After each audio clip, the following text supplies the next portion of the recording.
Olá, grandes físicos! Sejam bem-vindos ao Projeto Conquistar da SEDUC do Amazonas. Eu sou o professor Marcos Kelvin, o Lorde da Física.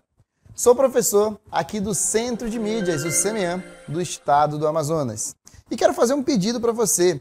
Por favor, nos siga nas nossas redes sociais. Coloca aí, @conquistar.seducan. Também tira uma foto e marca a gente, #conquistar22. E fiquem à vontade para me encontrar nas redes sociais, @Prof. Marcos Kelvin. Vamos dar play no nosso episódio? Física, efeito estufa. Então vamos lá para o nosso viradão.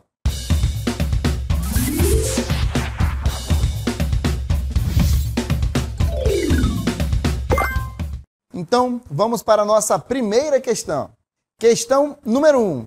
Enem. Discutindo sobre a intensificação do efeito estufa, Francisco Mendonça afirmava: a conservação do calor na troposfera ocorre a partir da perda de energia da superfície terrestre.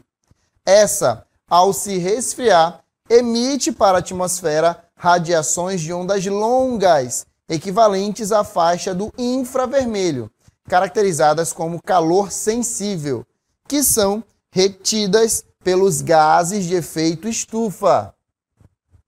O dióxido de carbono é o principal gás responsável em reter o calor na baixa atmosfera, mas o vapor de água, o metano, a amônia, o óxido nitroso, o ozônio e o clorofluorcarbono, conhecido como CFC, que destrói a camada de ozônio na tropopausa ou estratosfera, também são gases causadores do efeito estufa.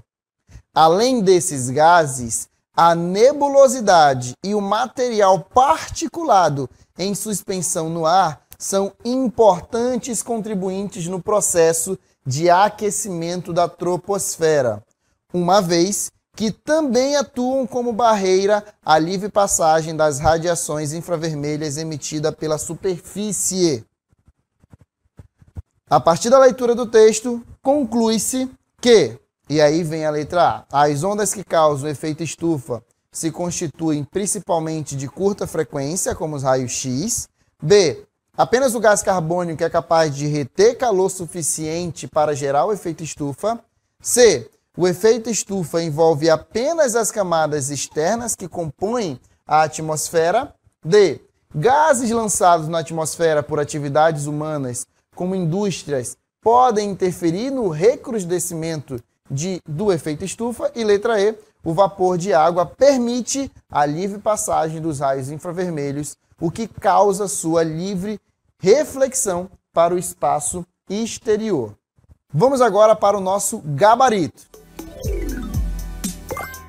Então o nosso gabarito aí é a letra D, pessoal. Gases lançados na atmosfera por atividades humanas, como indústrias, podem interferir no recrudescimento do efeito estufa, tá, gente?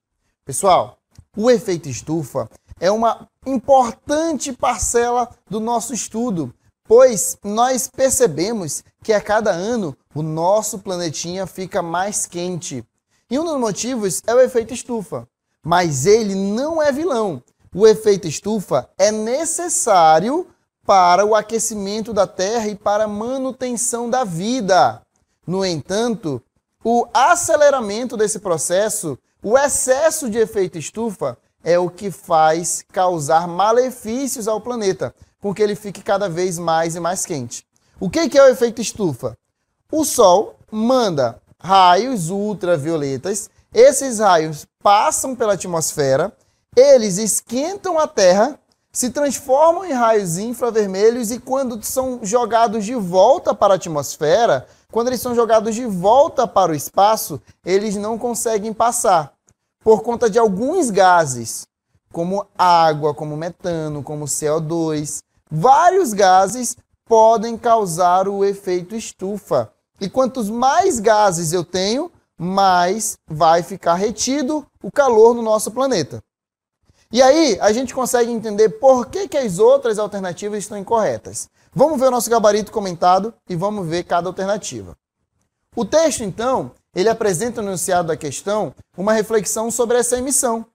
E fala aí sobre as atividades humanas, que nós podemos citar como, por exemplo, agropecuária, indústria, queima, além de reduzir a vegetação, tá, pessoal? E aí, gente, a letra A não pode ser a nossa resposta, pois a radiação do efeito estufa são os raios ultravioletas, como eu acabei de falar para vocês, tá? E aí elas vão dar origem às ondas infravermelhas, que são as ondas de calor. A letra B também não pode ser a nossa resposta, porque só o CO2, só o gás carbônico, não é capaz de reter tanto calor. Nós temos outros gases, que inclusive a questão traz no texto, tá, pessoal? A letra C também está incorreta, porque todas as camadas estão envolvidas no efeito estufa, tá bom? Principalmente as mais internas, tá, pessoal? Todas as camadas estão envolvidas aí no efeito estufa. A letra D, como a gente viu, é a nossa resposta. E a letra E também está incorreta, porque o vapor de água, ele não permite que a passagem seja dada de maneira livre, não. Inclusive, a gente vê que em regiões mais úmidas é bem mais quente, né, pessoal? É bem mais quente.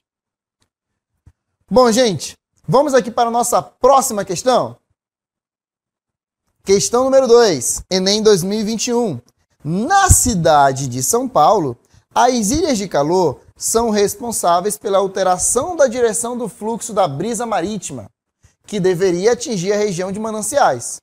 Mas, ao cruzar a ilha de calor, a brisa marítima agora encontra um fluxo de ar vertical, que transfere para ela energia térmica absorvida das superfícies quentes da cidade, deslocando-a para altas altitudes. Dessa maneira, condensação e chuvas fortes no centro da cidade, em vez de na região de Mananciais. A imagem ao lado apresenta os 3 subsistemas que trocam energia nesse fenômeno. Então a gente percebe aí o Sol, a gente percebe aí a cidade, tá? E a gente percebe aqui uma região, um mar, uma floresta, uma região mais afastada da cidade, tá, pessoal? Então temos aí os 3 subsistemas, tá, turma? No processo de fortes chuvas no centro da cidade de São Paulo, há 2 mecanismos dominantes de transferência de calor entre o Sol e a ilha de calor, e entre a ilha de calor e a brisa marítima. Esses mecanismos são, respectivamente, quais? Letra A, B, C, D e E trazem aí formas de propagação de calor. E quais são as que estão envolvidas aqui no nosso problema? Vamos ver aí qual é o nosso gabarito? Dá uma olhada. Esses mecanismos são, respectivamente, letra A, pessoal, irradiação e convecção, tá, pessoal? O que é que faz com que a letra A seja a nossa resposta, turma? Olha só. Propagação de calor são 3 formas: condução, convecção e radiação. Entre Sol e Terra, há vácuo. Então, só há um mecanismo que pode aquecer a Terra, que é a irradiação. Pois a irradiação é dada através de ondas eletromagnéticas. Já quando ele fala de brisa marítima, a brisa marítima, ela aparece porque o ar quente, ele sempre tende a subir, e aí ele deixa um espaço vazio, e o ar frio vai ocupar aquele espaço. Então, ali na praia, ali na terra, ali na cidade, na ilha de calor, vai ter um ar quente. Esse ar quente vai soprar para cima e aquele vento que vinha lá do mar vai entrar em contato com esse ar que está subindo. E é por isso que acaba não tendo ventos ali. Tá, pessoal? Então, a gente está percebendo que nessa segunda situação há uma troca de fluidos. O ar quente tende a subir. Troca de fluido é convecção, pessoal. É exatamente por isso que a letra A é a nossa resposta. Vamos ver o nosso gabarito comentado? Dá uma olhada. O mecanismo dominante na transferência de calor entre o Sol e a ilha de calor é a irradiação, tá? Por quê? Porque a irradiação é aquela que é dada em ondas eletromagnéticas, tá bom? E entre a ilha de calor e a brisa marítima é a convecção. Por quê? Porque é a troca de massas de ar, tá, pessoal? Então, são 3 formas de propagação de calor, e aí, nessa região da ilha de calor, nós percebemos 2, irradiação e convecção, tá, pessoal? Essas duas acontecem, respectivamente, com ondas eletromagnéticas, que é o caso da irradiação, e trocas de massas de ar, que é o caso da convecção. Mas vamos ver por que as outras estão incorretas? Vamos lá, dá uma olhada. Nós já vimos que a nossa resposta é a letra A, irradiação e convecção, mas a letra B está errada, porque, como ele está dizendo, o mecanismo dominante entre o Sol e a ilha de calor é irradiação, tá? É irradiação. Na segunda situação, não temos ondas se propagando, então não poderia ser a letra B, porque a gente não tem onda, então não é irradiação. A letra C também está incorreta, porque na primeira situação, a propagação de calor se dá de uma região onde não há um meio material, tá? Se não há meio material, somente pode ser irradiação. Não pode ser condução, nem pode ser convecção, tá, pessoal? Beleza?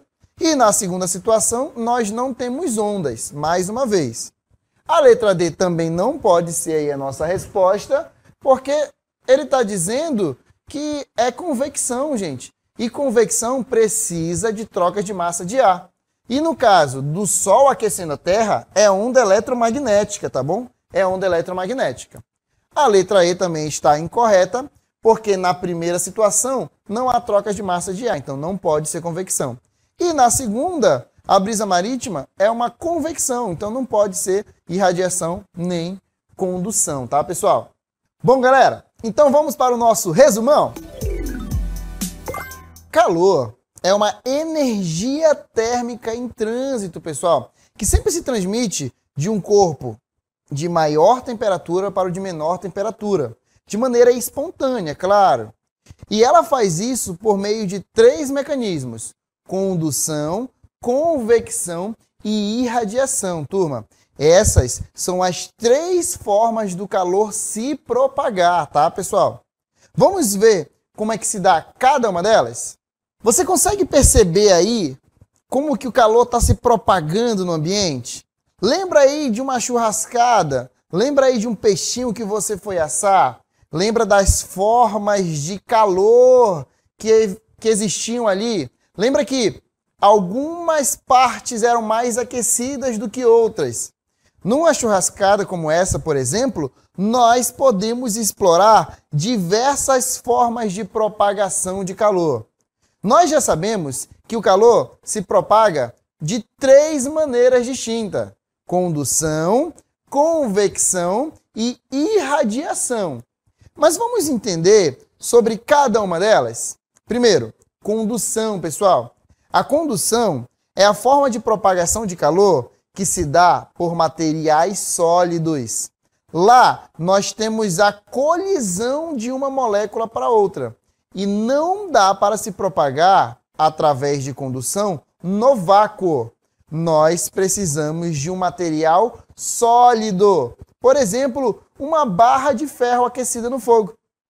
Aliás, eu trouxe para vocês aqui um exemplo de uma barra aquecendo, para que vocês vejam como é que a condução se dá. Vocês já devem ter colocado aí uma colher, por exemplo, numa frigideira. E essa colher, depois de ficar no fogo um tempo, ela vai aquecendo, aquecendo, aquecendo. Isso porque as moléculas dessa colher vão se propagando e vão colidindo uma com a outra e esquentando as moléculas vizinhas. É assim que a condução acontece. Mas a convecção já é diferente. A convecção se dá por trocas de massas de ar. Isso porque o ar quente ele é menos denso e sempre tende a subir. E o ar frio ele é mais denso e tende sempre a descer. A convecção ela acontece geralmente em fluidos e ela se dá por trocas de massas de ar. É necessário que haja um meio material para que seja convecção. E para você entender melhor, eu trouxe aqui para ti uma animação, olha só. A convecção acontece, por exemplo, quando tu vai esquentar uma água. Quando tu vai esquentar uma água, olha o que acontece lá dentro do bule. A água quente, que é menos densa, sobe e a água fria desce. Isso faz com que toda a água se esquente. É exatamente por isso que o ar-condicionado é colocado na parte superior da casa. Por quê? Porque o ar frio, como é mais denso, ele tende a descer. Já a irradiação é a forma de propagação de calor que se dá através de ondas eletromagnéticas, principalmente na região do infravermelho. Essa propagação de calor é a única que não necessita de um meio material para se propagar, podendo acontecer, portanto, no vácuo. Ela pode, é claro, acontecer no vácuo e no meio material, mas ela é a única que consegue se propagar no vácuo. Logo, quando o Sol esquenta o nosso planeta, ele esquenta através de ondas eletromagnéticas, através da irradiação. Não só o Sol. A churrasqueira também faz isso. Quando você tem uma fogueira, por exemplo, o ar quente chega até a sua mão. Ele faz isso através das ondas eletromagnéticas, através da irradiação. E para resumir tudo isso que nós aprendemos na aula de hoje, eu trouxe um quadro que resume muito bem o que nós aprendemos. Olha, são 3 formas de propagação de calor: condução, convecção e irradiação.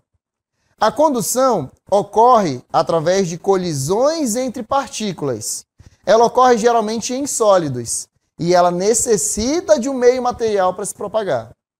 A convecção acontece com trocas de massas de ar e ela ocorre geralmente em fluidos e ela também necessita de um meio material para se propagar. Já a radiação ocorre através de ondas eletromagnéticas e ela pode esquentar tanto sólidos como fluidos. Ela pode acontecer no vácuo ou em um meio material. Vamos aqui agora para as nossas considerações finais? Muito obrigado por vocês terem continuado até aqui. Muito obrigado ao Projeto Conquistar pelo convite, mas eu não poderia deixar de tirar uma foto com vocês antes de ir embora, não é mesmo? Então, se prepara aí para a nossa selfie. Deixa eu pegar aqui o meu óculos do poder. Faz a pose aí, faz o K de Kelvin. Vamos lá, 3, 2, 1.